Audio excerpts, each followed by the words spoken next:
Today is day 12 of our OT month challenge. I can't believe we're almost halfway through the month. Today I am going to be drawing a prompt to chat about occupational therapy and all things OT. Super excited if you're just joining us. Feel free to comment your answer, stitch this. I want to start conversations to collaborate and have fun this month, and all of my prompts are available on my blog. So let's get started.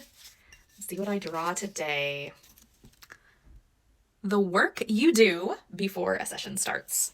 Anyone who's been here for very long knows that I am a firm believer that the magic of occupational therapy often happens before you go into a patient's room, or you pull a student from class, or you work with a client one-on-one. The magic of the session starts right here in the OT's brain. And we have to do so much before a session starts, before we even meet a client in some cases, in order to make therapy successful for them. One of the main things that I kind of am a stickler for is intervention planning and preparation.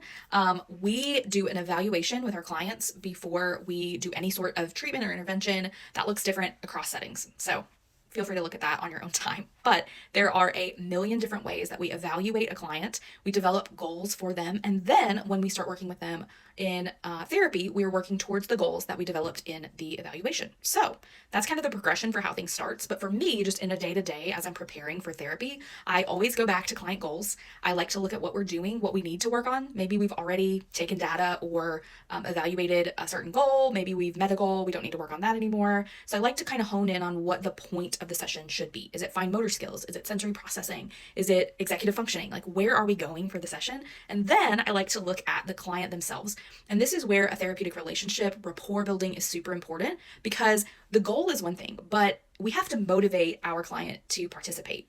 If we just have a goal for using a correct pencil grasp, then this client or student might not be interested in even doing that, right? So we have to figure out, okay, how do we motivate them to get from point A to point B? Maybe that student likes dinosaurs, okay? How can I incorporate dinosaurs into this pencil grasp goal? What can I do to help this student want to correct their pencil grasp? That's just an example. Kind of a stupid example, but that is kind of the work that goes on in my brain before therapy even gets started. I want to know what we're working on and what's going to motivate a client or multiple clients in a group in some cases in order to participate. And that is our sweet spot.